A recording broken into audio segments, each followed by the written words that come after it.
Bonjour. Chani, bonjour. Bonjour Chani. Bonjour. Bonjour, Est-ce que vous la m'entendez connexion bien? est bonne? Il semblerait que ça soit bon. Bon, on va faire pour le mieux. Un grand merci d'avoir accepté notre invitation. Je dois vous dire que bon, c'est Christine qui m'a mis sur votre piste. Et quand elle a su qu'on allait vous inviter, D'accord. elle était vraiment aux anges, quoi. Donc vraiment, merci, merci, merci. De rien, c'est un plaisir. Donc, pour pas abuser de votre temps, si vous êtes d'accord, on peut partir sur un format d'1 heure. Bon, ça peut être plus si vous êtes disponible, car bon, on est certain que cet entretien va être passionnant. Donc voilà, c'est vous qui décidez du temps que vous voulez nous accorder. Et avant de vous donner la parole, j'aimerais rapidement vous présenter notre activité pour que vous puissiez mieux comprendre pourquoi on voulait vous inviter. En fait, Christine et moi avons créé Animotao, qui est une société qui crée et qui commercialise des compléments alimentaires pour animaux uniquement à base de plantes et issus de la tradition chinoise. Donc, dans ces conditions, si vous voulez, l'écologie est vraiment au cœur de nos préoccupations, aussi bien par rapport à l'animal, puisque moins on utilise de chimie, plus on prend soin de l'animal et plus on prend soin de la planète. Et donc, voilà, l'écologie, c'est notre façon à nous de vivre l'écologie ou de partager l'écologie. Et vous avez une autre façon de la vivre. C'est pour ça qu'on avait envie de vous inviter. On vous soutient depuis plusieurs années. On fait référence à votre association dans notre plaquette. Donc, on essaie, voilà, avec nos modestes moyens de vous aider. Et voilà, donc maintenant, on vous laisse la parole pour que vous puissiez présenter un petit peu ce que vous faites. Merci.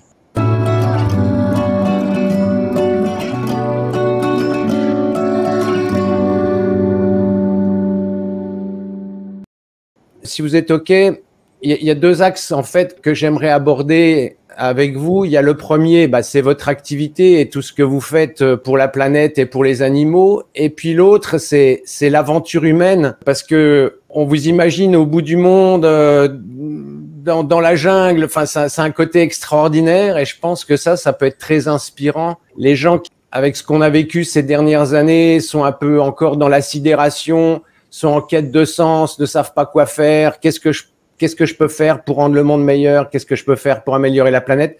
Et je pense que votre aventure doit être super inspirante. Donc, voilà, on est impatient de vous entendre.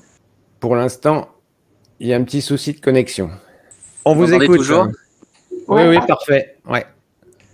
Oui, peut-être que vous pouvez commencer par nous présenter l'association, l'activité, ce que vous faites, comment vous le faites. D'accord. Ok, donc Calaouette, maintenant, depuis 25 ans, on travaille sur deux axes principaux qui sont venir en aide à tous ces animaux victimes de la déforestation et des trafics, en particulier les gibbons, c'est eux qui m'ont amené en Indonésie. Et donc ces deux grands volets, ça va être essayer de donner une deuxième chance à ces animaux, en sachant que maintenant on a du recul. On sait que c'est extrêmement compliqué, que des animaux, surtout les primates qui ont vécu aussi longtemps avec des populations humaines, c'est extrêmement compliqué de les rendre autonomes et de les relâcher dans la nature. Et de cette frustration-là est née l'envie de pouvoir les sauver lorsqu'ils sont encore dans les arbres, en fait. Parce que la plus grande frustration, c'est de s'apercevoir que lorsqu'on reçoit un animal dans un de nos centres, en fait, c'est trop tard. Parce que les chances qu'il puisse repartir pour une vie normale dans la forêt sont quand même très réduites. Et donc, de ce constat-là et de cette frustration-là est née l'envie de créer des réserves, c'est-à-dire sauver la forêt avec tous les animaux à l'intérieur, les gibbons, certes, mais aussi tous les autres animaux, en partenariat avec les populations locales. C'est pour ça que maintenant, depuis plus d'une dizaine d'années, on achète des terres, on crée des réserves, des endroits qui auraient dû être déforestés pour l'huile de palme, pour des activités d'agriculture ou minières, donc des zones menacées à très court terme.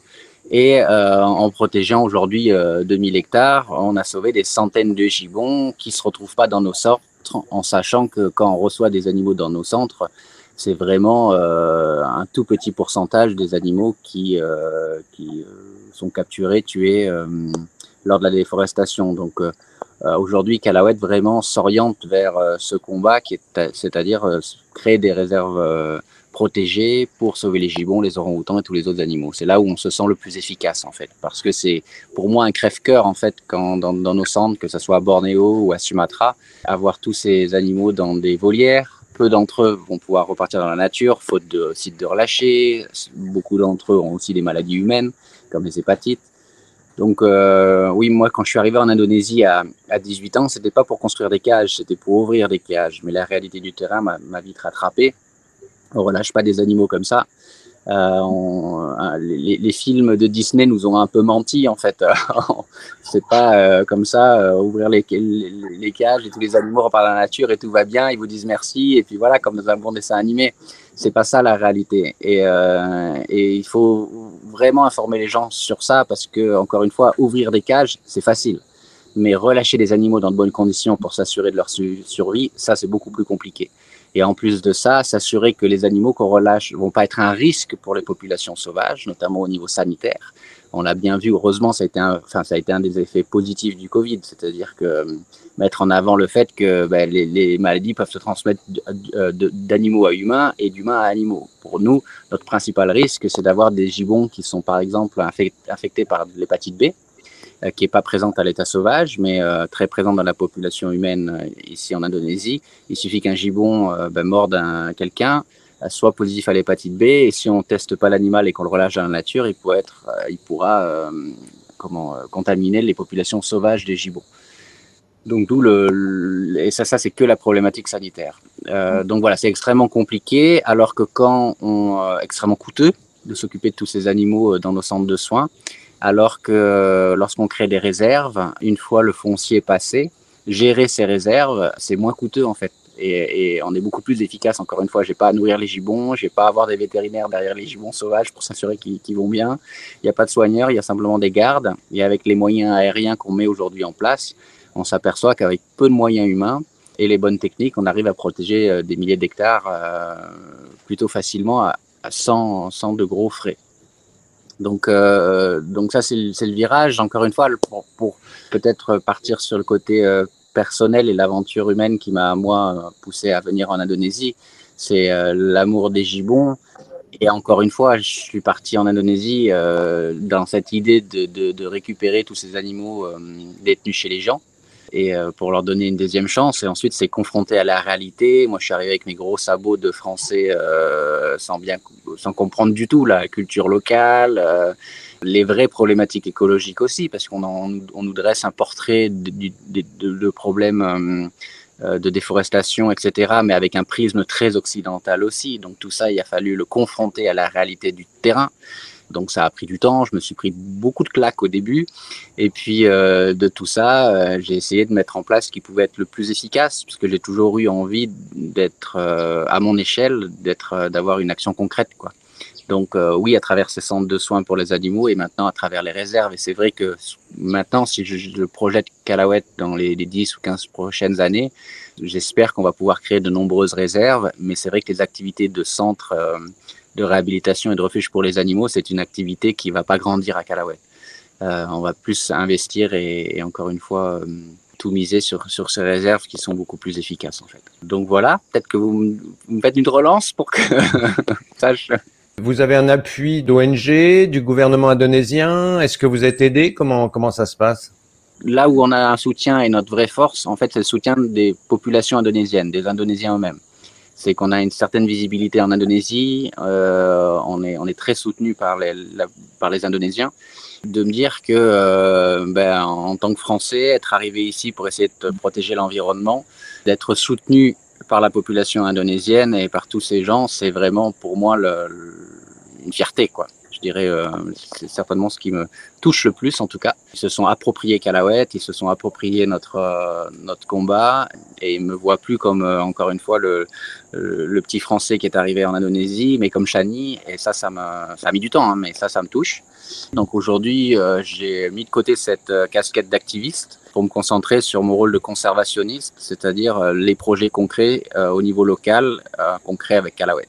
Et heureusement que pendant ces 25 dernières années, justement, on a créé ce socle de soutien de la part de la population indonésienne qui nous permet encore aujourd'hui de continuer, de mener notre combat. Et pour moi, je pense que c'est un vrai acquis, c'est-à-dire qu'on est une ONG certes financée par Calouette France pour mener les activités en Indonésie, mais mes interlocuteurs ou avec les personnes avec lesquelles je communique, c'est pas simplement les donateurs de Calouette, c'est justement les gens en Indonésie. Et c'est ce soutien en Indonésie qui peut faire bouger les choses à l'intérieur du pays. Donc depuis 3 ans, par exemple, vraiment, la communication qu'on peut faire, que ce soit dans nos vidéos, etc., c'est pour illustrer notre travail.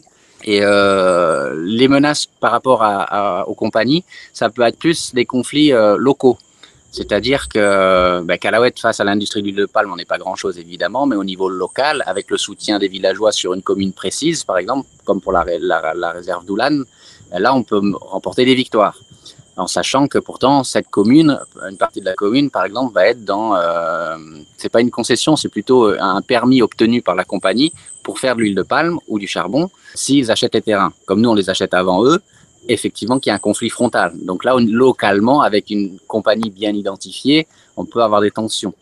Et ça, on s'y attend parce que c'est justement tout le sens de notre démarche, acheter les terrains avant eux. Donc on s'attend bien effectivement à un moment donné à avoir des tensions. Et là, on peut remporter des victoires parce que localement, les villageois décident de travailler avec nous. C'est pas ce qui m'inquiète le plus parce qu'encore une fois, localement, c'est quelque chose qui a toujours existé. Et c'est plutôt bon signe d'avoir aussi des ennemis. Vous savez, si vous êtes aimé par tout le monde quand vous essayez de protéger l'environnement en Indonésie, c'est qu'il y a un hic, c'est que vous faites pas grand chose.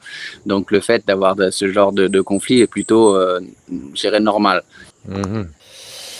Comment vous décririez le décalage entre la vision que nous, on peut avoir de cette problématique de France et vous, la réalité du terrain? Comment vous pourriez recadrer un petit peu cette vision pour nous qui sommes loin de tout ça? Alors, ce décalage, moi, je le vois surtout, même par rapport à des acteurs de la conservation en France qui ont parlé de la déforestation, tout ça. Il y a un manque de réalisme. En fait, ce que je veux dire, c'est que souvent on entend parler de la forêt indonésienne ou de la forêt amazonienne d'ailleurs, de la forêt du bassin du Congo, comme si c'était des forêts qui n'appartenaient à personne et qui étaient un peu comme ça grappillées. Par la déforestation et par les compagnies. Sur place ici, c'est beaucoup plus concret dans le sens où il y a un plan d'occupation des sols, il y a un cadastre. On a déjà des outils pour protéger des zones en achetant les terrains, comme on pourrait le faire en France avec la protection du littoral où des terrains sont achetés. Ce que je veux dire, c'est que ce décalage, il est, de mon point de vue, parce qu'il est très théorisé dans les pays occidentaux, et par les gens qui parlent de conservation et d'écologie, alors que ce dont on a besoin sur le terrain, c'est de pragmatisme pour faire la différence. Dénoncer et simplement parler comme ça de la déforestation à Bornéo et théoriser sur ce qu'il faudrait faire, on l'a vu ces dernières décennies, ça aide pas. Ce qu'il faut, c'est être concret et pragmatique, arrêter de se poser des questions et voir quels sont les outils qu'on a déjà. Parfois, on a aussi un manque de connexion entre le monde occidental et la réalité de l'Indonésie, qui est une Indonésie qui se développe à un rythme effréné, des populations locales qui vont plus se contenter d'une agriculture de subsistance qui est souvent mis en avant par les pays occidentaux, comme quoi les populations autochtones vivent dans la forêt. Il y a une espèce de mythe autour de tout ça qui correspond plus à la réalité. C'est que les Dayak ici, les ethnies de Bornéo, vivent en 2023 avec l'espoir de voir leurs enfants aller à la fac. Si on leur demande de garder une agriculture de subsistance qui protège la forêt, là, du coup, ça serait très, très arrogant. Évidemment qu'ils ont aussi droit à mieux, à avoir des rêves. Donc, si c'est une compagnie d'huile de palme qui leur propose d'acheter leur terrain parce que ça va être leur seule source pour avoir un petit pécule, bien évidemment qu'ils vont vendre leur terrain pour pouvoir, encore une fois, changer de mode de vie, pour un mode de vie plus confortable, pour investir dans un petit business, un petit commerce, je sais pas, et pouvoir scolariser leurs enfants, par exemple, pour faire des études supérieures, pourquoi pas. Et cette réalité du terrain-là est parfois un peu mise de côté, en fait, par ceux qui vont parler d'écologie ou de la problématique des forêts. Souvent aussi, on aime dire que il faut rendre la forêt aux populations autochtones. Évidemment, mais ça, c'est un problème social. on n'a aucune garantie que ces populations-là continuent de protéger la forêt dans le contexte de 2023 d'un pays qui change économiquement parlant. C'est aussi un raccourci un peu trop facile. Ici, il y a aussi des Dayaks qui sont propriétaires de leur terrain et qui ont décidé de faire du palmier à huile parce qu'encore une fois, il y a une pression économique. Donc, c'est un peu moins facile, en fait, ce que je dirais, que ce qu'on veut bien nous laisser entendre quand on essaie de se documenter et qu'on a simplement un retour en étant en France. Et parfois, même pour moi, c'est pas forcément facile quand je reviens en France d'essayer d'expliquer aux gens que, ben voilà, sur le terrain, mes vidéos YouTube qui sont destinées aux donateurs qui pour voir ce qu'on fait sur le terrain, ben, sont aussi visionnées par le Dayak dans sa hutte en écorce à Doulan, qui aspire à une vie meilleure et à du changement. Et s'il a le choix avec sa forêt, évidemment, parce que la forêt lui tient à cœur. Mais s'il n'a pas le choix, ben, ça sera sans la forêt, quoi. Donc nous, on intervient à ce moment-là pour dire oui, évidemment, vous avez le droit, comme tout un chacun, à aspirer d'une vie meilleure. On va vous y aider, mais ensemble, on va essayer de protéger la forêt. Vu d'ici, vous avez l'impression que justement cette vie moderne est vraiment meilleure pour les habitants de l'île. Enfin, est-ce que l'innovation est vraiment un progrès, quoi? On est sur quelque chose d'un peu philosophique, c'est-à-dire que est-ce que le fait, enfin voilà, on imagine ces gens vivre d'une façon, enfin, dans le temps jadis, en harmonie avec la nature, et là, ce modernisme qui arrive, quand vous parlez de vie meilleure, vous avez vraiment l'impression que leur vie est meilleure?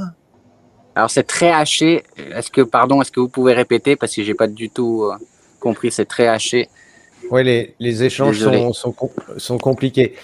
La question que je me pose, c'est est-ce que ce modernisme qui arrive sur l'île et sur l'Indonésie d'une façon générale, vous parlez de vie meilleure pour ces gens. Est-ce que vous avez vraiment l'impression que ces gens sont plus heureux avec le modernisme? C'est pas. Moi, je l'associe pas forcément au modernisme. C'est qu'il y a une transformation du pays qui existe actuellement, une pression économique qui existe. Évidemment que si on me demande, moi, je préfère une vie simple dans la forêt, comme moi je peux l'avoir, mais j'ai aussi Internet, il y a un compromis à avoir. On peut pas se permettre de dire aux gens, l'accès à l'éducation, l'accès aux soins, tout ça c'est lié à ce nouveau mode de vie où les gens ont besoin de ressources aussi. Et encore une fois, pendant des années, moi quand je suis arrivé en Indonésie, pour vous donner un exemple, il y avait énormément de projets qui visaient à promouvoir le rotin, qui est une liane et qui a donc besoin des grands arbres pour pousser. Les Dayaks cultivent le rotin depuis la nuit des temps et l'idée c'était de dire on va promouvoir le rotin, on va l'envoyer à Bali, on va l'exporter, ça va susciter des revenus pour les populations locales, mais c'est demander aux populations locales de garder un mode de vie de subsistance, une agriculture de subsistance, d'être dans la forêt à collecter du rotin. Ça va bien un moment, mais on peut pas demander aux gens de se satisfaire de ça sur le très long terme. Donc quand moi je parle de modernisme ou de vie qui change, c'est une espérance de vie plus longue, une meilleure alimentation aussi, parce que aujourd'hui, dans le contexte indonésien, dans plein d'endroits, malheureusement, lié à la déforestation, les gens n'ont même plus la qualité de vie d'avant. C'est-à-dire quand le milieu était complètement sain, avec une forêt abondante, des rivières pleines de poissons, etc. Ça, malheureusement, dans plein d'endroits, c'est déjà dégradé. Et en plus, économiquement parlant, les gens ont des soucis, quoi. Donc c'est pas... Et évidemment, c'est la transition économique du pays qui pousse, qu'on le veuille ou pas, les gens à essayer de tirer leur épingle du jeu, quoi. Et encore une fois, ce n'est plus d'actualité de demander à ces gens d'avoir une agriculture de subsistance où ils imaginent leur enfant, encore une fois, avoir une vie meilleure. Parce que qu'on le veuille ou non, même si c'était le cas, c'est le cas avec des Dayak Punan qui sont dans l'est de Bornéo, qui sont encore des chasseurs-cueilleurs, c'est quand même compliqué dans la réalité de l'Indonésie aujourd'hui de dire, non, vous allez rester des chasseurs-cueilleurs, vous allez rester avec vos cache-sexe dans la forêt, on va vous mettre sous cloche et vous vivrez bien mieux ainsi. Oui, si vraiment on pouvait mettre sous cloche des gens, ce qui est pas le cas ça suscite plein de questions et la réalité aujourd'hui c'est malheureusement pas ça, c'est que les contacts avec les gens, avec des personnes qui ont des intérêts vont forcément avoir lieu, donc il faut absolument trouver un système pour que les gens puissent s'adapter à une Indonésie qui change en gardant leur forêt. Et ça, en Indonésie et surtout à Bornéo, parce que c'est pas sur toutes les îles pareil, tous les peuples Dayak ont un lien extrêmement fort avec la forêt, et quand on leur présente cette option de pouvoir avoir une vie moderne entre guillemets, mais avec la forêt, là vous avez directement un grand succès, quoi. Parce que malheureusement, il y a déjà plein d'exemples à Bornéo dans des endroits où la forêt a été dévastée, et on voit bien que c'est les endroits où les gens les vivent le plus mal. Ça, c'est une certitude. En termes de qualité de vie, partout où vous avez des monocultures de palmiers depuis des décennies, les gens peuvent vous parler de développement économique. La réalité, c'est que les villages qui se trouvent dans ces zones-là sont les plus précaires. Dans des endroits plus d'eau potable du tout, on voit bien que c'est très compliqué. Donc il y a beaucoup de communautés Dayak qui ont déjà vu ça et qui se rendent compte que si on leur donne l'opportunité d'avoir des revenus, mais en conservant la forêt, ils vont prendre cette option évidemment. Et tout à l'heure, vous disiez que vous viviez d'une façon un petit peu... j'ai cru comprendre que c'était un petit peu particulier au fin fond de la forêt. Vous pouvez nous en dire plus sur votre mode de vie, sur un plan personnel? Ça ressemble à quoi, votre vie? Vous avez d'autres questions? Vous m'entendez? Oui. Coupe de nouveau. Vous en dire plus sur quoi?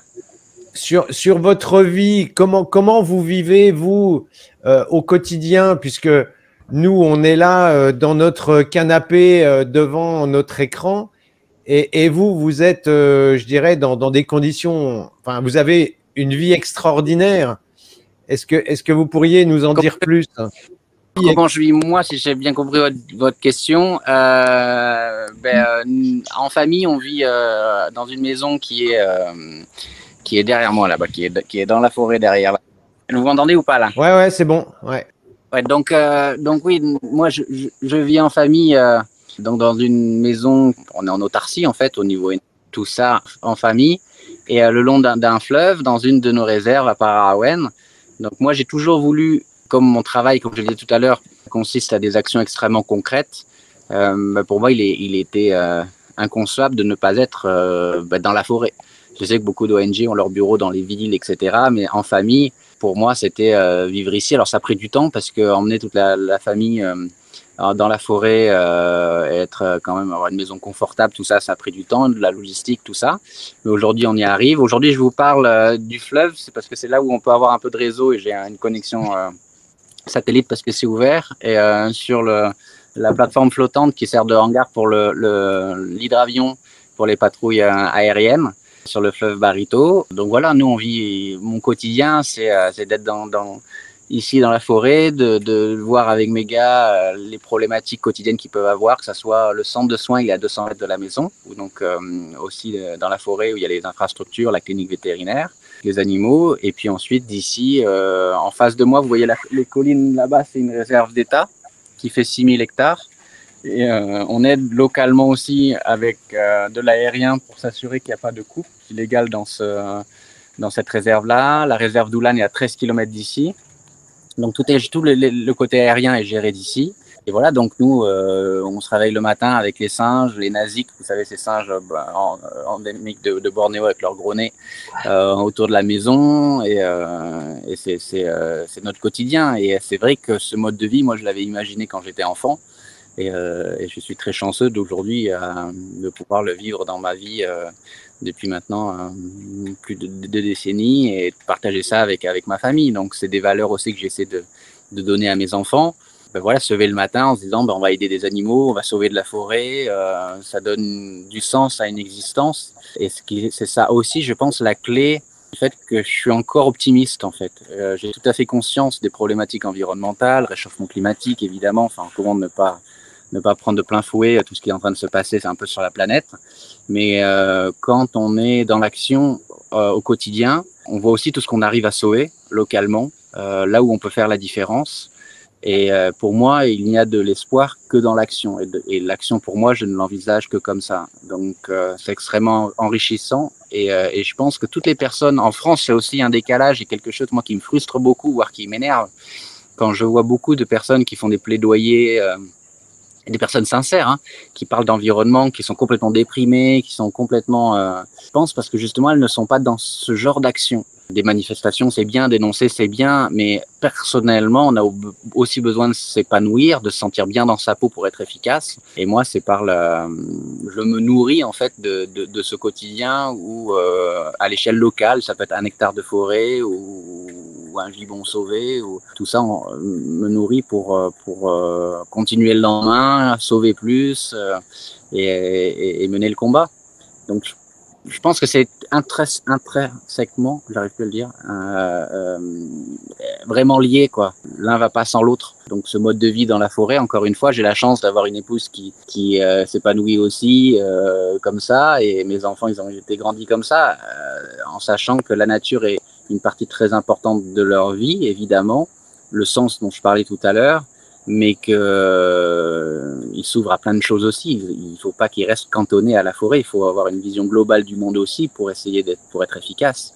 Je pense aussi une chose qui est très très importante, c'est de ne pas rentrer dans des cases.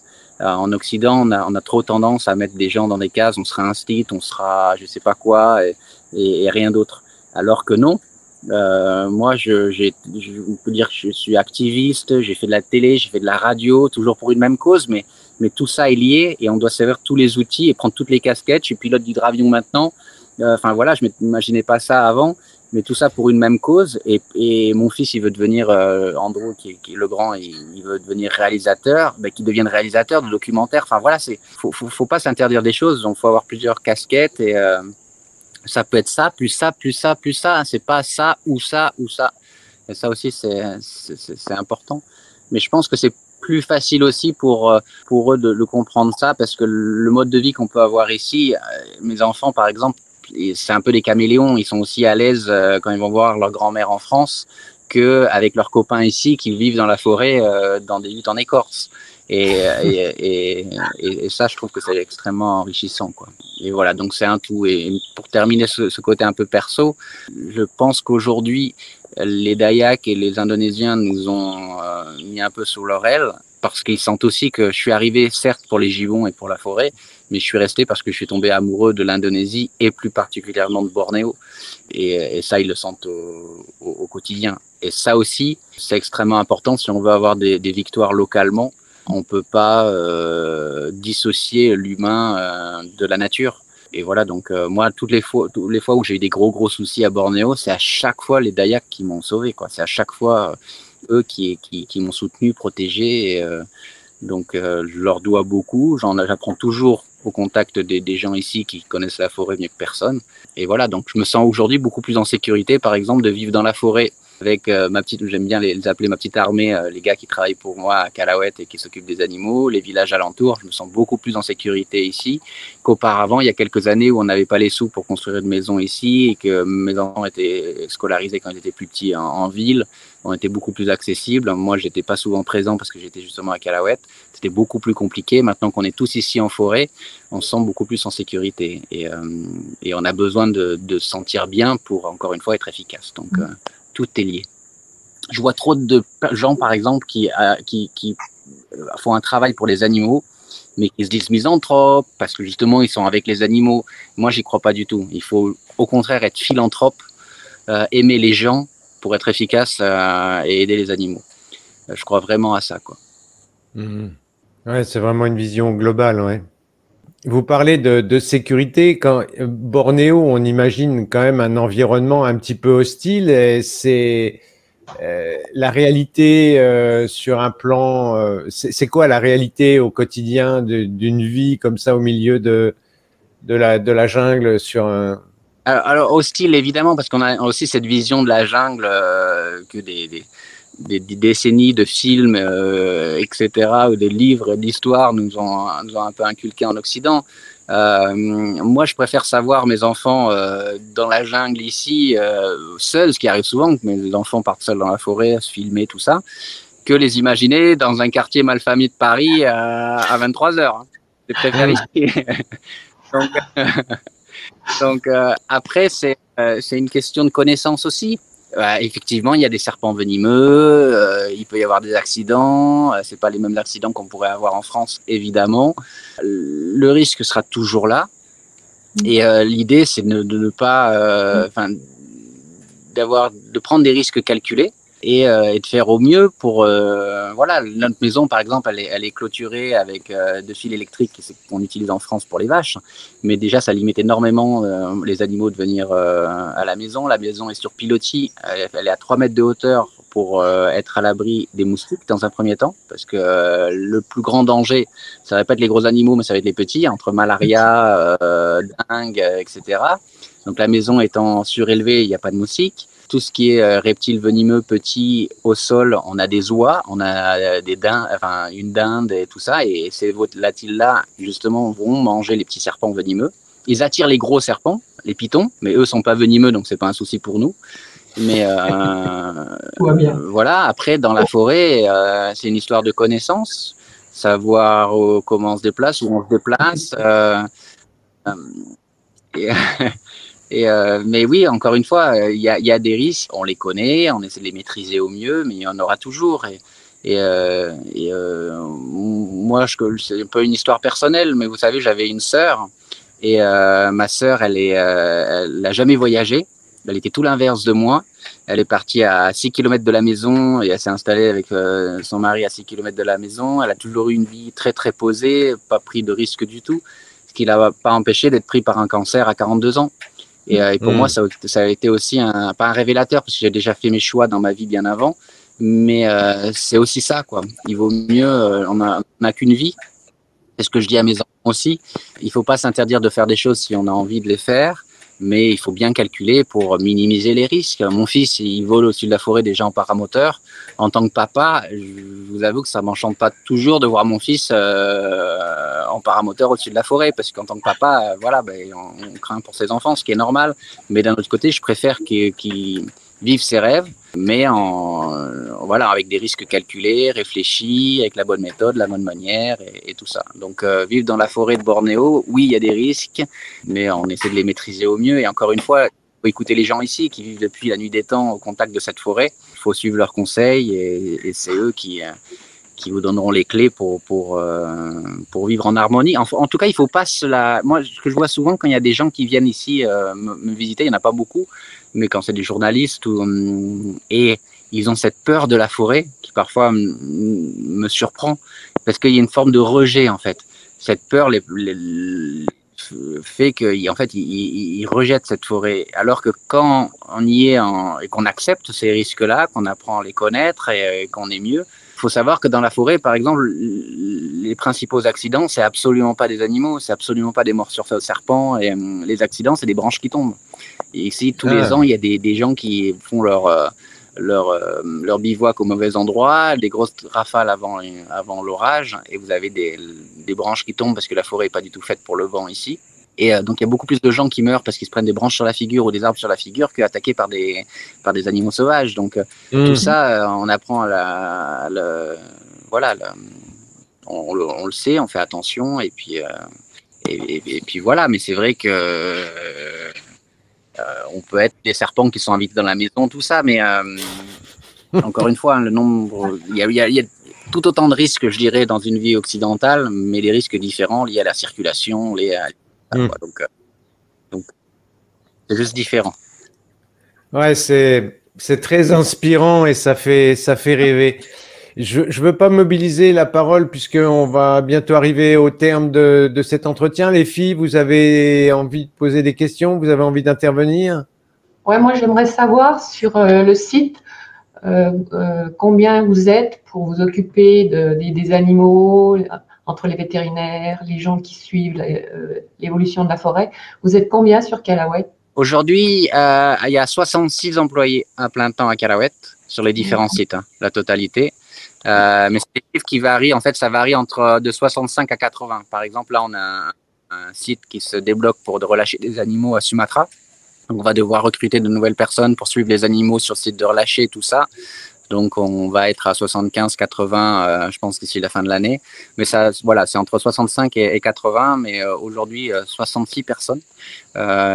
Donc, ça comprend tous les vétérinaires, gardes, soigneurs et tout le monde. Et ce sont tous des Indonésiens, évidemment. Ouais, c'est ce que je voulais savoir, c'est des Indonésiens. Ils sont formés indonésiens, formés en Indonésie. Il y a tout ce qu'il faut pour pouvoir former ces gens-là? Donc, tous les employés, gardes, soigneurs sont formés par Calauet et sont originaires des villages alentours. Les gardes encore plus, évidemment, c'est les gardes des villages alentours qui travaillent avec nous. Il y a simplement les vétérinaires qui, eux, viennent de Java, parce que les seules écoles vétérinaires sont à Java et à Bali. C'est pour ça qu'au niveau de gestion du personnel, je dirais, c'est le plus compliqué avec les vétérinaires. Parce que les vétérinaires, même si sont des Indonésiens et beaucoup d'Indonésiennes, pourquoi je fais la nuance? Parce que en Indonésie comme ailleurs, dans le monde vétérinaire, il y a beaucoup plus de femmes, mais ici, culturellement, c'est toujours compliqué. On a un gros turnover de vétérinaires parce que d'abord, sont des gens, s'ils ont pu faire des études vétérinaires à Java, donc c'est des familles aisées qui vivent justement dans les grandes villes de Java, qui ne se sentent pas forcément super bien à vivre en forêt, dans des camps, voilà, avec les gars. Donc c'est toujours compliqué. Et ensuite, il y a une énorme pression sociale, malheureusement, sur ces jeunes filles qui deviennent vétérinaires. Et une vie isolée en forêt, ça va bien un moment. Et après, il y a les parents ou la famille qui dit non, tu reviens en ville et tu fais une clinique vétérinaire dans une grande ville de Java et tu passes pas en forêt. Donc ça reste un vrai souci. Tous les autres employés sont originaires des villages alentours, donc ça se passe très très bien et ça participe à resserrer le lien en fait avec les villageois et Calauet parce que justement c'est aussi des emplois, quoi. D'accord. Et pour aller vers des choses un petit peu plus concrètes et matérialistes, vos sources de revenus viennent d'où? Quelles sont vos sources de revenus? Ou perso. Non, c'est de Calauet. Vu le personnel que vous avez, comment vous financez tout ça? Je me doutais bien de la question. Donc, en 80, enfin, la totalité, ce sont des dons. La totalité des dons, 95% de France, qui nous permet de faire fonctionner la machine. En fait, c'est les Amis de Calauet. Il y a 1600 personnes qui font des dons mensuellement à Calauet, automatique. Et ça, c'est ce qui nous permet d'avoir une visibilité pour l'association d'un mois sur l'autre, ce qui est extrêmement important. Et ensuite, ce sont des mécènes, donc beaucoup de Français. On a des mécènes depuis des fondations qui nous soutiennent depuis très longtemps, la Fondation Brigitte Bardot, la Fondation 30 millions d'amis, etc. Et puis maintenant, il y a des mécènes étrangers aussi. Pour la forêt, il y a Edge of Union, qui est une fondation canadienne, qui nous aide pour acheter de la forêt à Doulan et l'hydravion. 100% de dons liés à la communication qu'on peut avoir. Ça peut être des émissions de télé en France, ça peut être des gens qui nous connaissent, voilà. Mais le plus important, c'est les Amis de Calauet. On peut recevoir 1 million, ce qui a été le cas l'année dernière, $1 million pour acheter de la forêt, c'est super bien. Mais pour gérer ces zones sur le long terme, on a besoin d'une visibilité et c'est beaucoup plus important d'avoir des milliers de petits donateurs, des milliers de personnes qui nous donnent 5 € par mois que d'avoir un gros mécène qui nous donne $1 million parce que le gros mécène, il peut disparaître du jour au lendemain. Alors que les Amis de Calauet, qui est les petits donateurs mais nombreux, c'est ce qui rend la situation quoi. Donc voilà, c'est principalement aujourd'hui le soutien des Amis de Calauet en France. Et tout à l'heure, je rigolais sur le fait des revenus perso. C'est important aussi de le mentionner parce que en étant fondateur et président de l'association, j'ai pas de revenus de l'association, donc c'est tout ce que je peux faire à côté avec les émissions, les livres, les revenus YouTube qui me permettent de vivre. Ah oui. Et c'est aussi un choix parce que ça doit être comme ça. Et voilà, donc c'est comme ça qu'on finance Calauet. Mais c'est vrai que par rapport à la création de réserves, aujourd'hui, s'ouvre à des mécènes à l'international, principalement pour le foncier en fait, pour l'achat de forêt. Ensuite, pour la gestion, encore une fois, moi j'espère qu'on va avoir ce qui n'est pas évident actuellement avec le contexte actuel, mais de plus en plus d'amis de Calauet, donc des petits donateurs, mais réguliers. D'accord. Et donc, si on veut informer un petit peu notre communauté, si on veut vous suivre, si on veut vous aider, quelles informations vous pouvez nous donner pour qu'on puisse vous soutenir? Ce que je disais par rapport à notre communauté, si on veut pouvoir vous aider, bon, j'ai mis l'adresse du site, c'est parfait.